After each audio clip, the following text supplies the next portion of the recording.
So we're going to start off and talk about what's private wealth management. So private wealth management is basically wealth management for high net worth individuals and their families.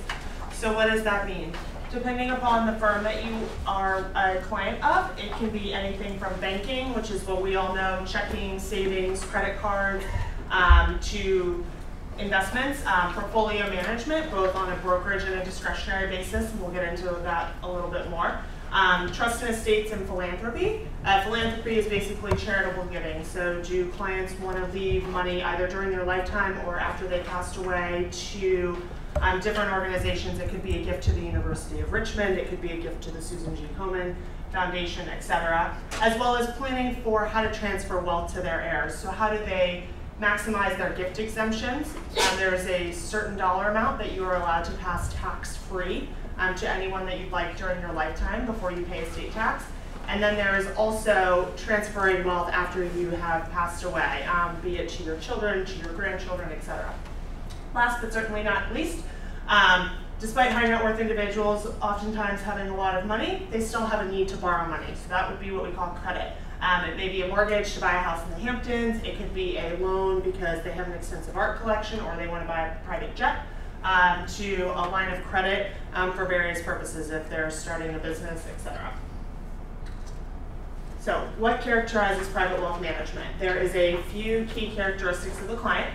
The first is going to be that they're going to have significant liquid net worth. That can vary tremendously from firm to firm. Some firms it could be as little as $1 million in liquid net worth. Some firms you may need a minimum of $10, $20, even $50 million to work with them. But it's going to be anywhere from the lower end, where I started at $1 million, all the way up to the billionaires of the world, such as Bill Gates. Second thing you're going to have is very high touch service. So it's going to be very hands-on. They're going to know about you and your family, your needs, your business, all of those different aspects they're going to be involved in your life.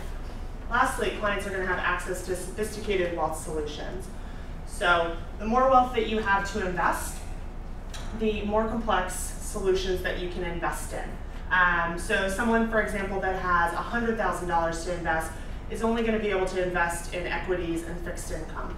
Someone with $100 million is going to have access to more institutional-like investments, which Scott will get into a little later, but those can include hedge funds, private equity, and complex real estate investments. So who are the major players?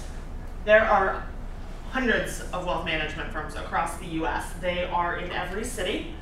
So New York is the center of Wall Street, and there are many wealth management firms there, but you will find them in every other city from San Francisco to Chicago to Indianapolis to Birmingham, Alabama. There's a couple different types. So there's consulting firms. They're going to be very unbiased. They're basically going to provide you advice, and you're going to execute it at another firm. Asset management firms, they're going to have a lot of market insight. So they're oftentimes going to have an equity business, they're going to have a fixed income business, and they may even have an alternative investments business. A bank, they're going to do things we talked about before. They're going to give you access to capital. So you're going to be able to borrow money for them, and you're also going to be able to keep your personal cash there. Lastly, a brokerage firm. So this is somewhere that you can actually trade with. So you can execute trades of stocks, bonds, etc. They will keep your assets there. They will custody them. You'll have access to a lot of different managers and different investment types. And oftentimes they'll be very tactical and timely ideas. So there'll be things to capture what's going on in the marketplace. Many firms are a combination of 2, 3, or even all 4 of these characteristics. So what are their competitive advantages? So there's different competitive advantages to different types of firms. I'm not going to spend a lot of time on this slide, but you can see that some are going to be objective, some will take discretion. Discretion basically means investing on the client's behalf. Some are going to do due diligence, which is actually the research to further understand what the investment vehicle is, how they do it, what are their returns like, what is their investment thesis. Some are going to be regulated by the financial services industry, some aren't, and so forth. Next. So let's get into the life cycle of a private wealth management client so we can really help you understand truly what this business is. So the first thing you need to do is identify a prospective client. So there's a couple of different ways that you can do that. The first is cold calling. So literally picking up the phone, calling someone you don't know, introducing yourself, what you do, and starting a conversation with them. Cold calling is very tough. I would say if you hit 1 in 10 people that agree to even speak to you, that's excellent. The latter two examples up here are going to be the more frequent examples that you'll see in the private wealth management space of how clients are obtained. So it's either referrals from existing clients. So if you've worked with a family or an individual for a number of years, oftentimes they will refer their friends or their colleagues to you, or you can reach out to them directly and ask them for referrals. As well as partnering with what we call centers of influence. So a center of influence is generally an attorney or an accountant. So it's someone else that's a critical part of a client's life, but that's someone that you can partner with, so you're not directly competing with them for the client's business. You can actually work together with the common goal of helping a client. And lastly is targeted outreach. So depending upon the firm that you're at, some have areas that they specialize in. Some may cover just executives at public companies. Some may cover business owners. Some may cover hedge fund principals. And so they may create different programs as to how to bring on clients in their areas of outreach. So you've identified Joe client. Next thing you need to do is actually to meet with the client to discuss their financial needs and goals. So the first thing you'll want to do is review their balance sheet. I'll show you a sample balance sheet. So you want to get an understanding of what their assets are and what their liabilities are. So a liability is anything that you actually are in debt on, you owe money on. So for example, this client has a mortgage on a house in the Hamptons, a mortgage on a home in Los Angeles, as well as a loan out on a private airplane, and a line of credit, which they've drawn on, we'll say for this purpose, to buy art. So you can see this client has a significant amount of debt to the right, about, call it $35 million. If you look on the left here, these are all of the client's assets. So this is just an example of a sample investment portfolio. You look down at the bottom, you can see that the client has $152 million in assets that are currently invested. So you need to have an understanding of what the client's invested in, how much money they have, and then how much debt they have to really get the conversation going. So we go back here. So now you know what their assets and liabilities are. The next thing you need to know is what are their future plans? What are their goals? What is their current age, their situation? Are they married? Do they have children? Do they have any major purchases coming up? Do they plan on investing in a beach house? Do they want to buy a house overseas? Will they be financing their 5 children's college education, etc. So really those two pieces together make up the needs and the goals of the client. After you have an understanding of that, you can start to recommend products and solutions for the client. This is going to vary a lot from firm to firm, so not every firm is going to be able to offer all of the same things to each client. There are some firms that don't have a bank associated with them, so they may only be able to do investments in trust and estate planning. There are some firms that can do everything, so they can do banking, lending, investments, and trust and estate planning. And clients will pick and choose different firms for a variety of different factors, but one of the factors can be the offering that they have. So after that, ideally, you've started a relationship with this client. They decide that they want to come on board with the firm that you work for, and then the relationship builds from there. Very rarely will you see a client that wants to hand over their full wallet up front. So if they have $20 million, they may say, I'd like to start with $5 million at your firm. We'll see how things go. They may invest $4 million of it and decide to hold $1 million in cash. And then over a period of time, you'll earn their trust, and hopefully you'll continue to bring over the rest of their wallet. And ultimately, one day, every advisor has the goal of consolidating a client's full share of wallet with them. So we already reviewed the balance sheet. Any questions so far? Okay, well now you guys have to talk. What are the characteristics of a successful private banker? Do they need to be social? Yes. Definitely. Do they need to be technical? I would say yes. So they don't need to be technical. They need to understand all of the technical aspects, but oftentimes one thing that makes people very successful as advisors in this business is to be able to understand the complex concepts, but be able to articulate them in a very simple manner. Scott will touch a little bit more on it, but there are investors that will span the gamut in terms of sophistication, from those who have a very low level of sophistication and understanding of the financial markets to those that are experts and it's what they do with their daily lives. And very successful advisors will be able to explain concepts to all subsets of that population. Do they need to be persuasive? Yeah. Definitely. Do they need to be an entertainer? Certainly both helps. This is a relationship business. Both the institutional and the private wealth management business are very relationship oriented. So you'll probably do a fair bit of entertaining, whether it's cocktail parties, attending sporting events. So being able to entertain in an entertainment setting is always great. Should they be intense? Probably not. You might scare away your clients. Should they be patient? Definitely. You will work with every type of person you could imagine in this business. There will be some that are a true pleasure to work with and that you will forge relationships with for many years. There are some that can be very difficult and will make your life difficult every time you speak to them. So patience is key. Should they be rich? They don't need to be rich by any means, but I don't think any private bankers that are complaining. Should they be well-read and well-rounded? Definitely. So clients look to be able to connect with their advisors. So they want to be able to connect with you both on the actual business, on their investment portfolio, on their lending needs, etc. But they also want to see that personal touch. So whether it's you share a love for Spanish wines or traveling the world or the New York Yankees, they want to have something that they can relate to with you on. Lastly, do they need to be an expert?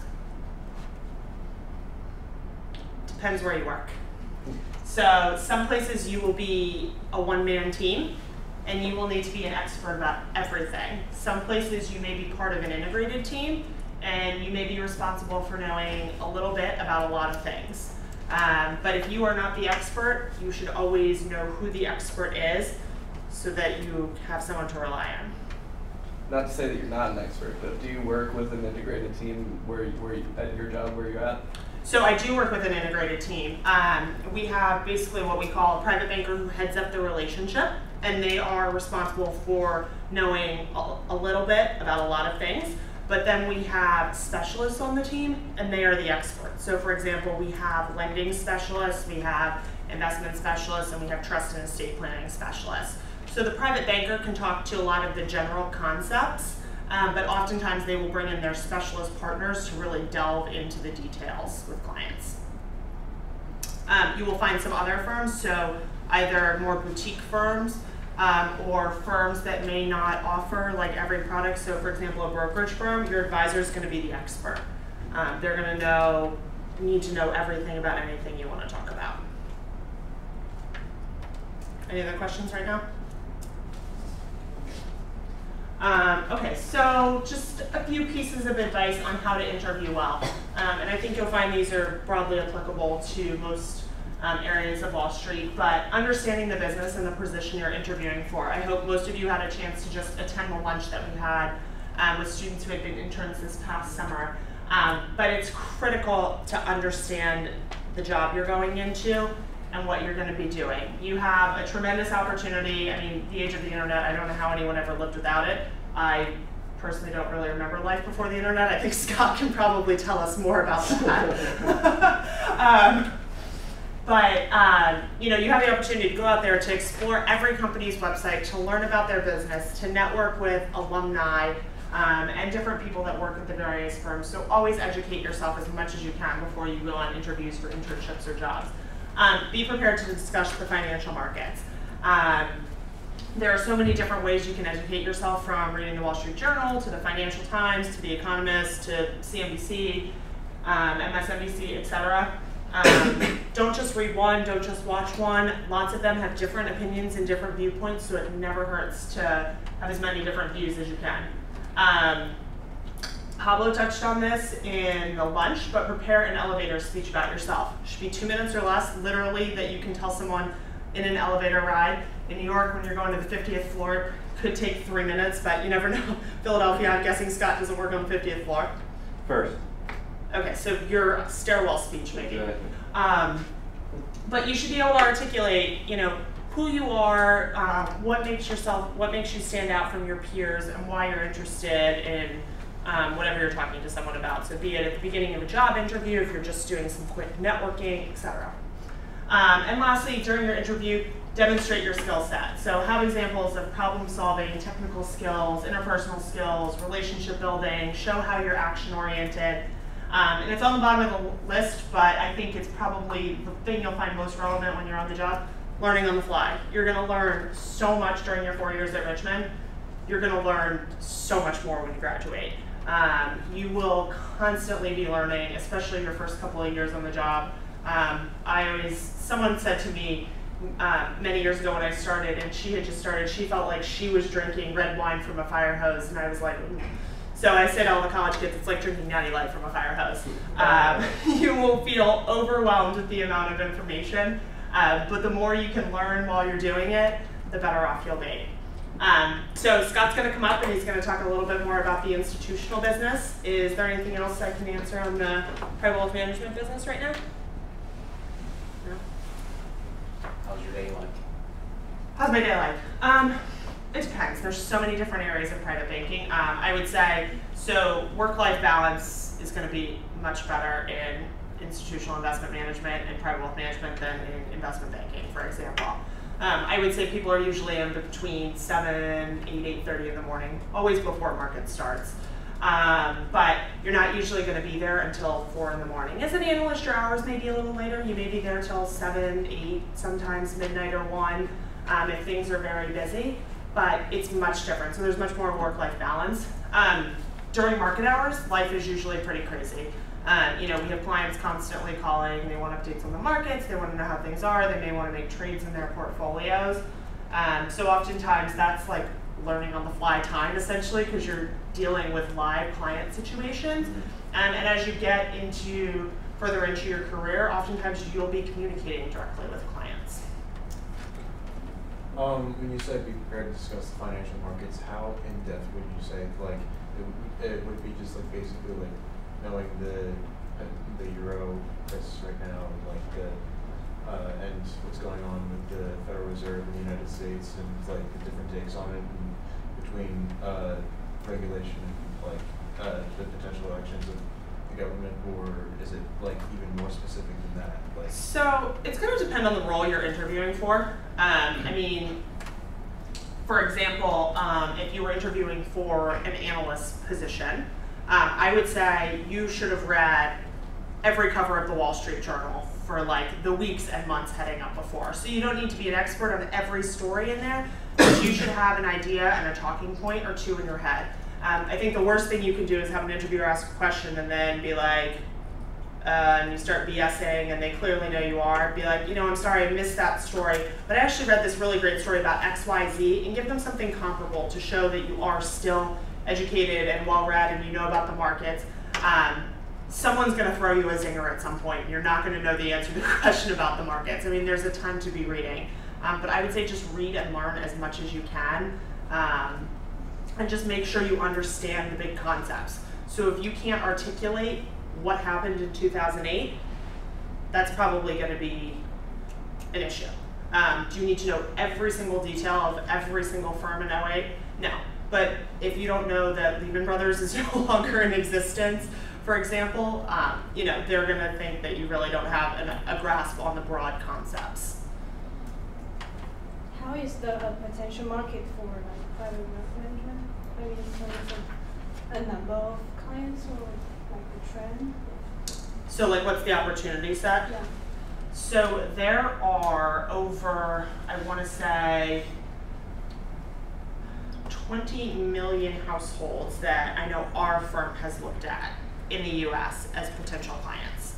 It's going to depend on kind of the floor that each firm is looking at. So some institutions may be interested in clients with $1 million. On the other side, they may be interested in no one less than 10. So obviously, the bigger the client you're looking for, the less there are. It's kind of similar to, Scott will talk about the institutional business. There's a lot of movement that goes around. So just because a client is currently a client of the private bank at Citigroup doesn't mean that they're there for life. They may meet an advisor at Goldman Sachs or JP Morgan and decide they have a better connection with that person, or they like what that firm has to offer them more, and move their money. But they're in the kind of traditional high net worth space, which is usually anywhere from $5 to $25 million. There are millions of households across the US. So there is a tremendous population out there. Do you work for the other side? Say if universities are looking for scholarships, opportunities, do you work with them to find those opportunities from your investors, or is that more of a... So when you say university, you said scholarship opportunities? Yeah, that's an example. For example, the university is trying to find scholarship opportunities, more scholarship opportunities. Okay. So you work... oh, so like they're looking for someone to sponsor a Yeah. scholarship, for example? No, I would say, you know, from, and this is one area of the business that overlaps for Scott and I, where we see involvement from universities is in the endowment and foundation space. So like the University of Richmond's endowment, for example, they work with Spider Management, but we have a number of universities that we work with. When a university is looking for like scholarship sponsors, oftentimes the first place they're going to look is to their alumni population. So we have a tremendous number of endowed scholarships here, and I think be it whether alumni give back here through their time or through their money, there are so many different ways you can give back to the school. But you'll see some may not have set up scholarships, but they've sponsored a wing in the business school, or they've sponsored a classroom in the Commons, etc. Any other questions? Okay, great. Well, I'm going to turn it over to Scott, and he is going to talk about the institutional investment management business. Thank you, Jordan. And Jordan is correct. I was actually in the business world before the internet was around, believe it or not. And I can still remember one of the first sessions, because our firm does invest in a lot of technology, and the founder of our firm, Bob Turner, called a meeting after work one night to learn about this thing called the internet. So that tells you something. It's actually around before cell phones as well, and I've been in a panic all week because I've been traveling and my iPhone is not receiving calls, and I feel like I'm without my right hand or my right arm. So it's a pleasure to be here today, and I was very impressed with the lunch panel. It's a very impressive group, and you guys have a lot to look forward to. You'll come out of here very well prepared for the business world. I was encouraged to hear a few comments from the panel, like work hard, have a good attitude, be the first person in, last person to leave, be hungry, don't be arrogant, do what it takes, take some chances, approach people, learn from them. Relationships matter, and it's very true. Working hard matters, relationships matter. People want to work with people that they like and connect with. So you could have the greatest equity performance in the world, but unless they trust you, like you, want to work with you, they'll find somewhere else. So that's, and communication skills, I couldn't echo that more. The difference between somebody that's very good at what they do and great at what they do is communication skills. And that goes for portfolio managers and traders and people like that as well.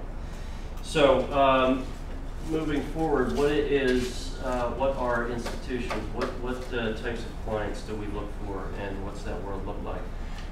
First category, defined benefit and contribution, basically pension plans and 401k plans for large retirement plans.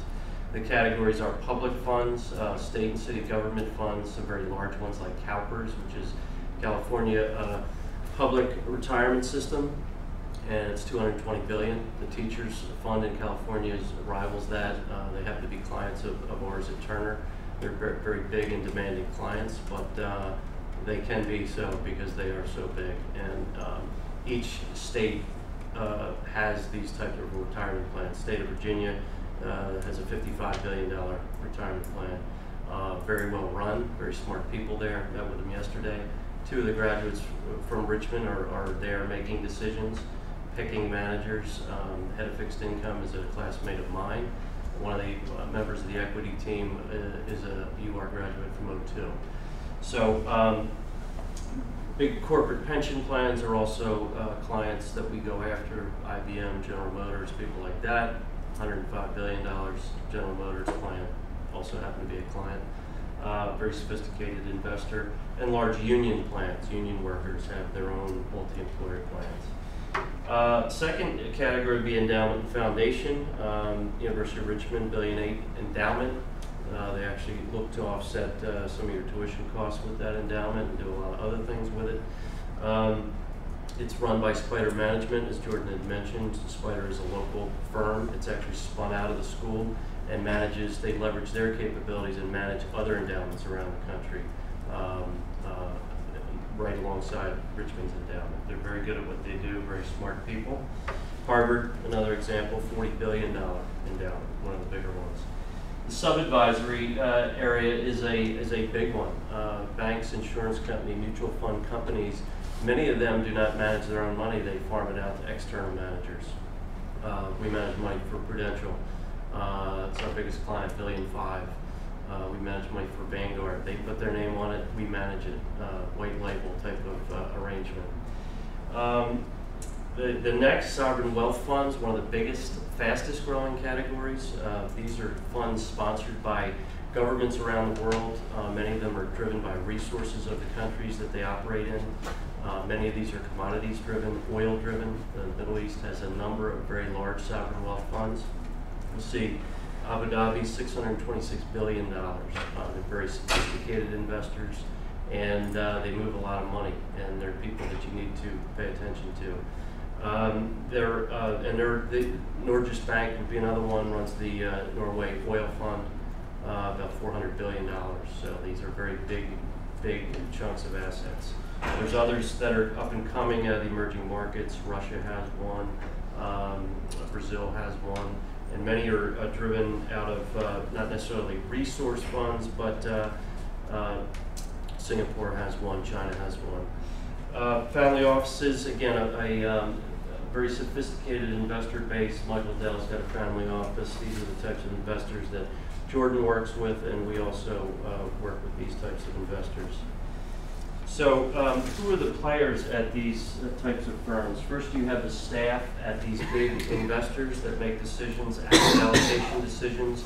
They have their fiduciaries, they have a board, they have a chief investment officer, they have research analysts. That's an opportunity for you guys if research or picking managers and asset allocation is something of interest.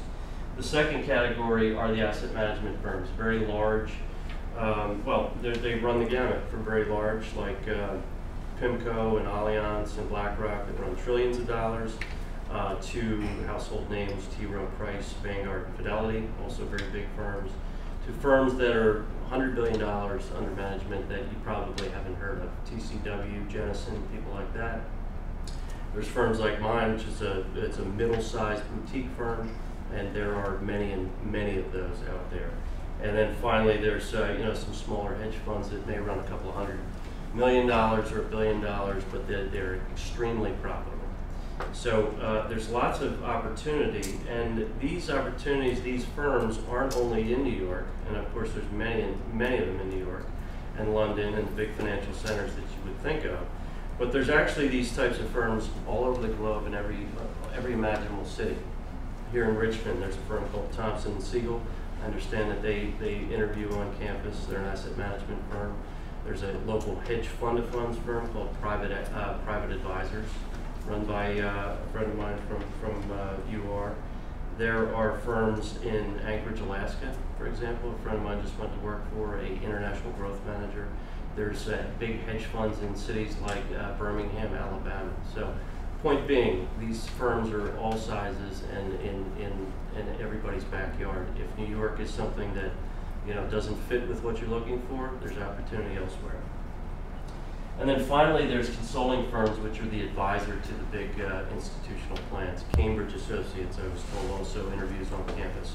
They work for clients all over the globe, ultra high net worth, sovereign wealth funds, endowments, and there's many other large, and that spans the globe too, from very large global organizations like Mercer on down to some very small boutique consulting firms doing high-level asset allocation work and manager due diligence. So those are areas that are of interest. I would point out a little bit about the process. It's typically in the institutional world a very long one when an institution chooses to make a change, whether it be for performance reasons or allocation reasons. It could be a year to 2 years before they actually move the money. So it's a very cumbersome process. They put out an RFP, which is a request for proposal. You must meet all kinds of different criteria to get through those screens. The consultant will take the universe of responses down to maybe 5 or 10 on a short list, and then you need to come in and interview for that opportunity. And at that time, you may have 20 minutes, you may have an hour, you may get cut short. It happens where you have to communicate what you do in 15 minutes.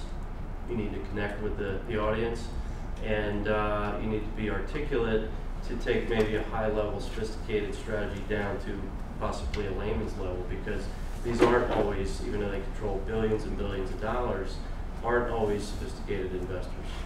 So again, communication skills are very, very important. And what drives the decision-making in the institutional side of the business, not unlike the private banking area, is 3 Ps, I call it. Philosophy. What's your investment philosophy?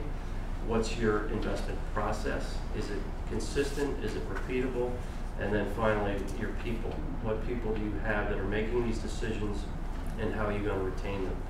And that's a big problem in our business. People, there's turnover, and people leave firms all the time, set up their own shops, go to other firms, and turnover of people is a real concern, and that's one of the reasons that firms get fired. They may still have good performance, but if they can't retain their people, eventually it will catch up with them and lead to poor performance.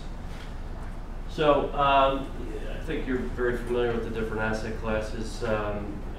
Fixed income and equity spans the capitalization range, domestic versus international, emerging markets, frontier markets, etc.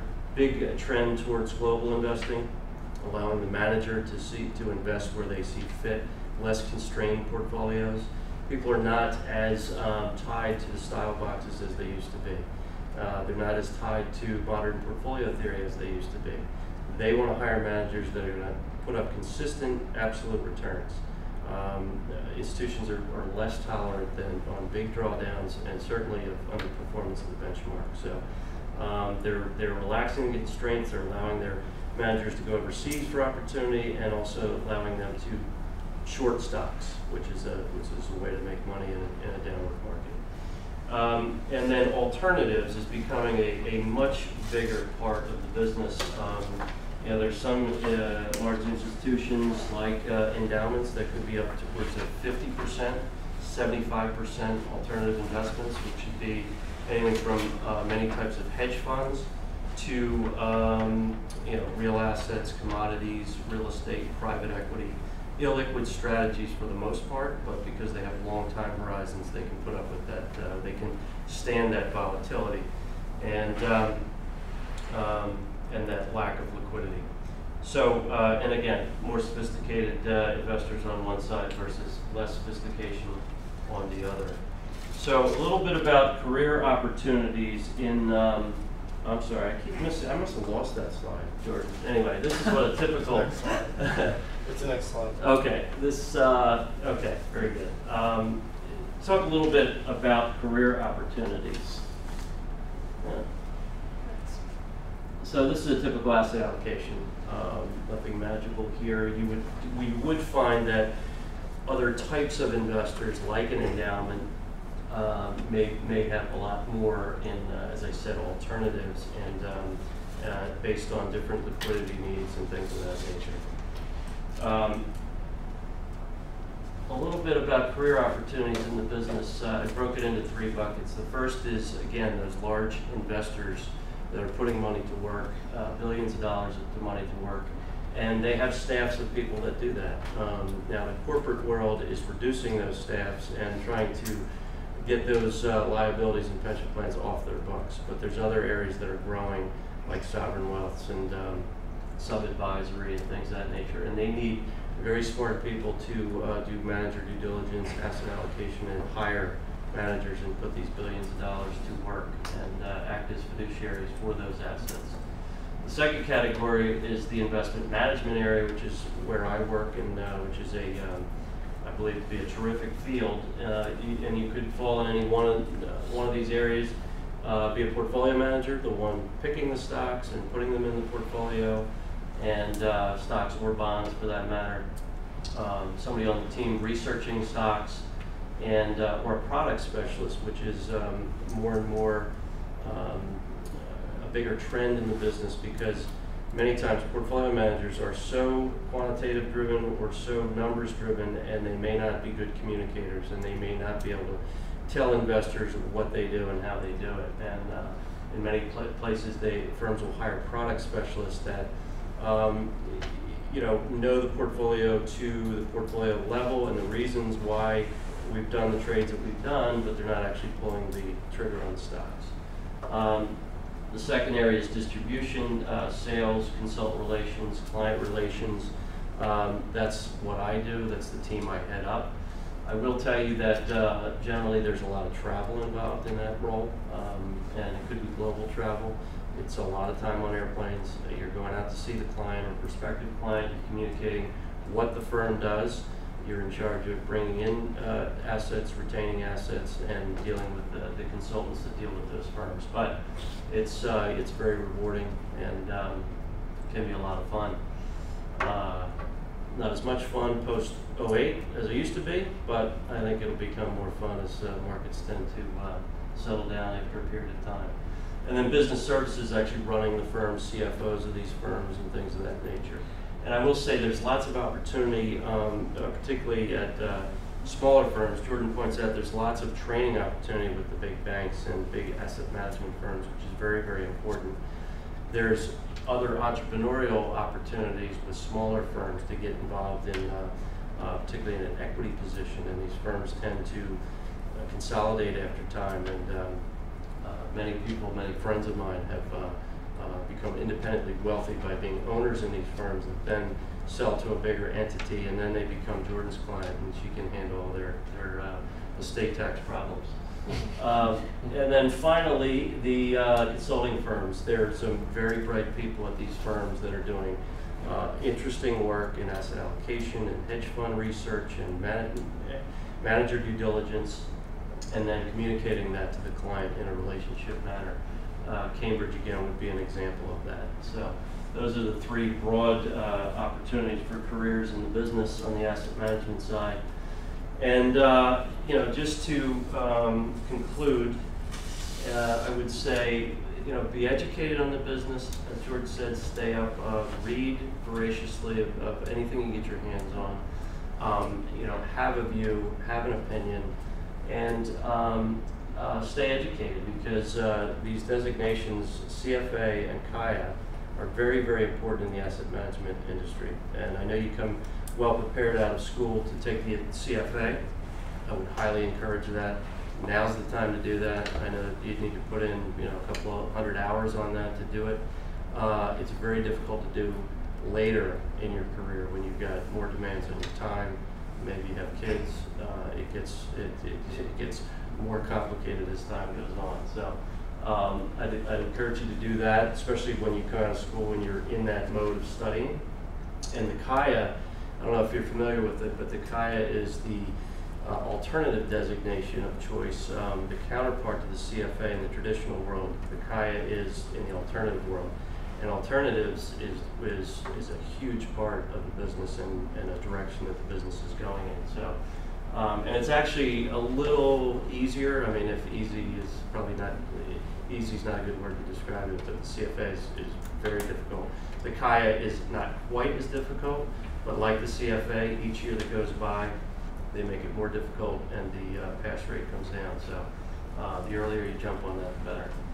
So networking is huge. I mean, I have, the reason I'm in this business is through a UR connection. I know, I had somebody contacting me, Tracy Ivey, who works for Thompson locally, contacted me about an alumni network in the investment management business. And right off the top of my head, I knew 15 people in my business, in my end of the business, that I knew that went to school here around the same time that I did. I didn't necessarily know them when I was here, but I've become very good friends with them, and the network is huge. And then when you hear about people going to Wall Street and JP Morgan and Goldman and those contacts, you need to tap into that. And people will bend over backwards to help you. So with that, happy to answer any questions. Well, I have a question. how do you as a company reflect on the situation in Europe? Do you pull your assets out of Europe? For example, if you have some. We don't. I mean, the way we're set up, we've got 5 sector teams. So financials is one of those teams, and European banks is not an area that we're going to be investing right now. Emerging markets banks is an area that we are invested, but those macro factors do weigh on the market. Unemployment, inflation, European debt crisis. On and on. There's so many macro factors that in instances like right now and in 08 that trump fundamental analysis. I mean, that's what we do, fundamental bottom-up stock picking. And stock could have great earnings, but with all these macro factors, the market's going to have a tough time for quite some time. So, yeah, Europe is it's a tough situation, but we have to think that we're not going to see another recession. We'll see very slow growth, and Europe will work its way through. But every day, the market's up 2%, down 2%, and that's the world we live in right now. As far as your career track in general, would you say that, at least in your experience during your tenure, would you say that it was easy to progress? So not necessarily easy, but like, when you were promoted to the next level, would you say it was a result of your ability, or was it just your time there? I would say it was a combination of the two. I would definitely say that working hard and making good decisions is what propels you through your career. Of course, being smart, doing the right things, but working hard, making good decisions. I mean, my progression was first I was, getting in the door is the first step. And then when I say making good decisions, offers will come to you with different firms, and sometimes they look terrific, and I've seen people bail for what looked like a great opportunity, and they top tick the firm, and then the firm dropped off a cliff. So, but progression through a firm is a matter of working hard, earning the respect of the people that you work with, doing the right thing, being approachable, and in many cases, being the person there when attrition takes out the other 9 people around you, and that happens. I mean, firms go through boom and bust periods, and they lay off big groups of people, and if you're the best person in a 10-person group, you're going to be the guy standing. So yeah, so it's a little bit of street smarts and a combination of everything.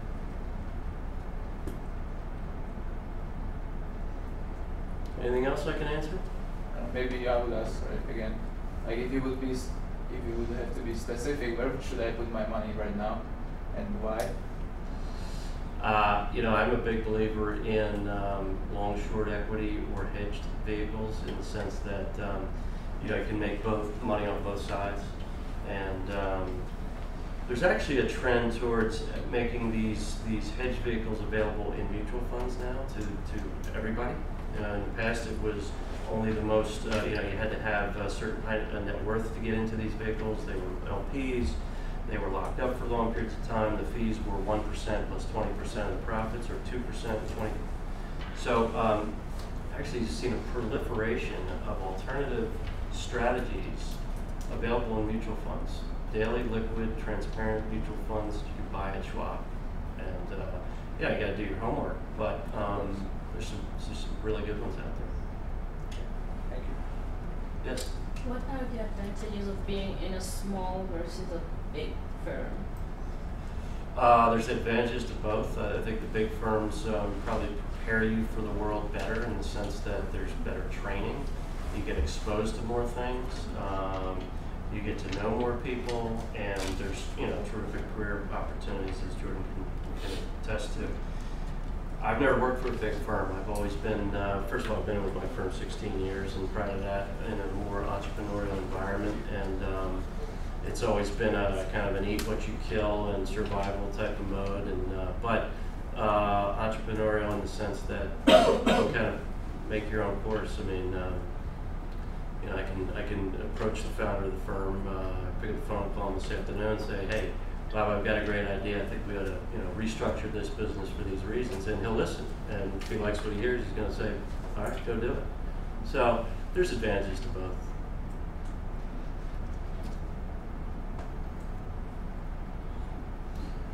Well, I'm sorry, one more? One more question. Sure. You have been staying in the asset management industry for 16 years, and it's really a long time. And what attracts you most in this industry that keeps you staying such long? I just think there's huge opportunity, and you know, you have an opportunity to work with very good people and very good firms, and make a lot of good connections and friends. I mean, some of my best friends are people that I've, you know, grown up through the business with, not necessarily in my firm, but people that I know from other firms that we, you know, we travel together. I see them conferences, and so opportunity and people and fun. I encourage you all to have fun, do what you know makes you happy.